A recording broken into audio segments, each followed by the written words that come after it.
My name is Brady Piazzi, actress, singer, and all-around fabulous person. I'm also a trans woman trying to make sense of where our whānau is at in these exciting but challenging times. So, I'm going on a journey of discovery to record the unrecorded history of trans people of all generations. I want to know what their struggles were, how they overcame them, and how one generation built something beautiful and valuable for the next.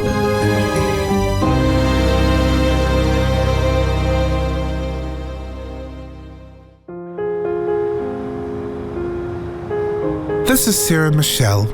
She's the first transgender person in the world to coach an international sports team. But that's not where she's headed tonight. Tonight, she's walking the streets of South Auckland to support trans women who walk these streets for a living. So we're right on the main strip where most of the business goes down and where most of the girls live their life, really. Out here on the streets, trying to survive, fighting off clients, trying to get money, trying to find housing. It's just one thing after another out here. I was part of the outreach services that came out to the streets that gave the girls condoms and supplies. She's here tonight because social services for trans sex workers have been cut. Yeah, it's kind of sad because that was kind of a lifeline for a lot of the girls out here to be able to come in and have a coffee and a chit-chat before going out to the streets or the rore. And it was also a place where they could come get supplies for survival work. And so a lot of the girls, unfortunately, it really ended up worse off.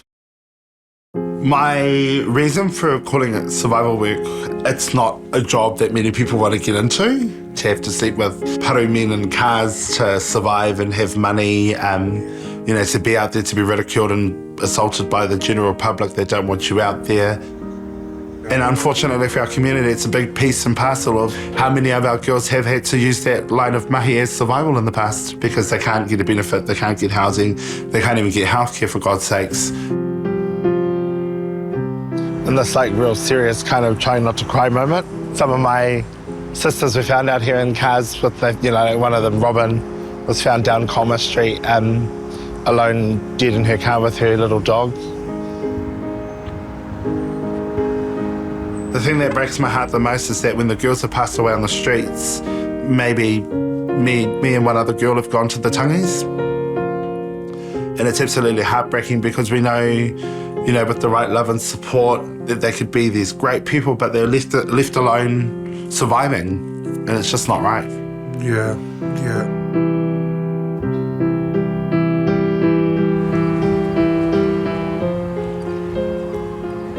Growing up, I had people trying to understand who I was and how I could exist, but I think I was fortunate that netball saved me. Being from Mangere, at that age, it was quite easy to end up being a survival worker. I think I was really blessed with making the decision to persevere with netball. Unlucky overhand, red ball, inside red. Growing up in Mangere, my mum's white, my dad's brown, the neighbourhood was Māori, so trying to kind of learn culturally where I fit in, and being biracial was super hard because you kind of get given this label of you've got some form of white privilege. I don't think I've ever identified as anyone else other than female. My mother was very supportive.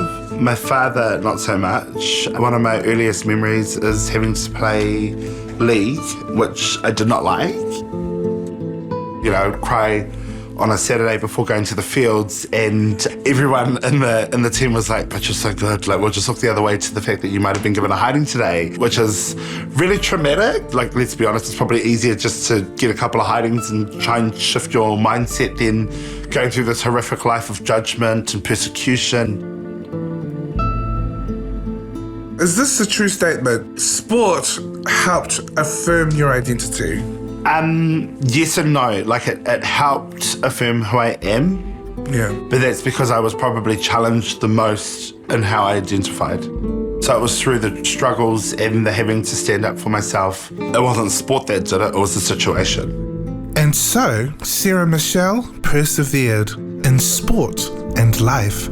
As a netball player, she represented New Zealand's mixed gender team, and she later coached New Zealand's mixed gender and men's teams. So one of my first World Cups I went to was 2004. I remember getting ready to go to the prize giving, and then I got changed and went to go, and they were just like, you can't leave the door on that. You're representing New Zealand. Go get changed. What are you wearing? And I was just like, no, I'm staying, and this is how I'm going, like it or not. I'm even now to one of the days, one of the players stands on the side of my court when I play regionally and screams abuse. Still. And I bring it up because he makes it known that he tries to destroy me. And I go to that dark place of wanting to give up, and then I look over at you and I'm not going to give you the satisfaction. I love that.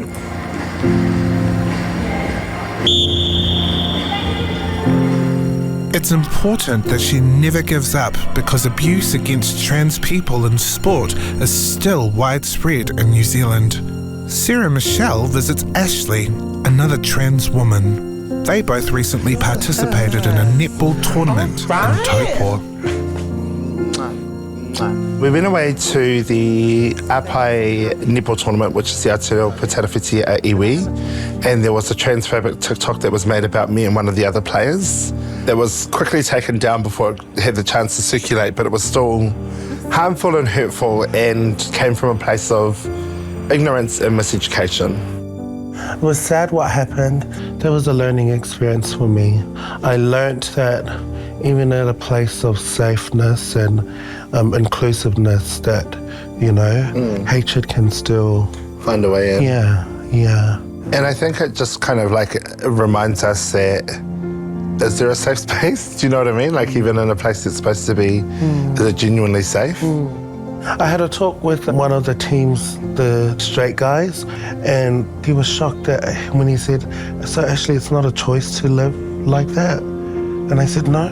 It's like, oh, if it was a choice, I'd have been straight as hell. To be a millionaire.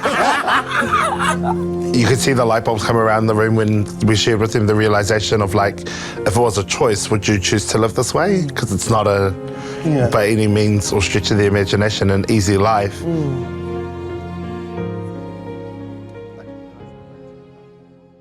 There's a lot of misconceptions going out there at the moment. It's a very hot topic about trans women in sport. Sports can exist and have everyone involved. Yeah. Even at the high performance level, there's lots of doctors that go on the record saying the muscle mass and blah, blah, blah, blah, blah. But that's not always true. But I know for netball, volleyball, touch, that those three sports, there's no benefit.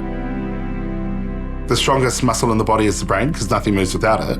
And when you have to walk into a stadium with all that hatred and mamai and all that, that take and raru that people put on you, your performance machine is not at its best of its ability.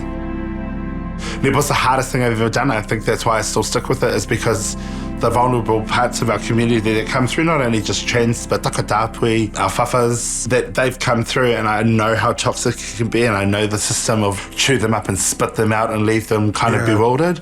Yeah. I think that's the only reason why I still do netball, is to make a point of you're not ruining my whānau or the sport that I love.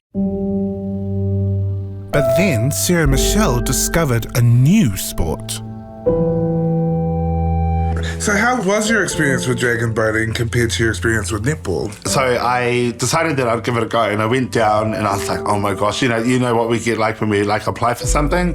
Yeah. Super triggering, because it was Google Docs and your name, and I was like, Sarah Michelle Hansen-Vale, your date of birth. Falsified that. Gender. And I was like, well, I'm female, but I don't know if you understand how this works. So female. And then so I went to the first practice and I was just like, oh, sis, hi, sis. And literally have paddled as a woman, no questions asked. None at all. Even was offered to me do you think you want to paddle for the New Zealand Open Women's team? And I was like, that is... I was just fantastic. Why have I wasted my whole life at netball? Fighting for rights and fighting for people to just as I actually did, when I reflected on it, I felt so stupid, honestly. I must tell you, I felt so stupid after 20 years of being called everything and having to try and fight rules and get people, I was just dragon boats, nothing. It's just so much fun.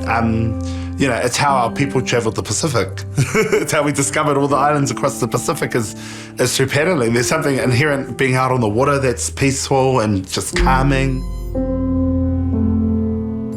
It's also really something really powerful about, you know, because the Sky Tower seems to be our beacon of light from around the city, that when you're paddling and you're so close to it and it looks like this big, strong structural building that it's just like, yeah, I'm from Auckland and I'm proud to be, and I'm, you know, trans woman in this boat, you know? That's cool. It's actually really empowering.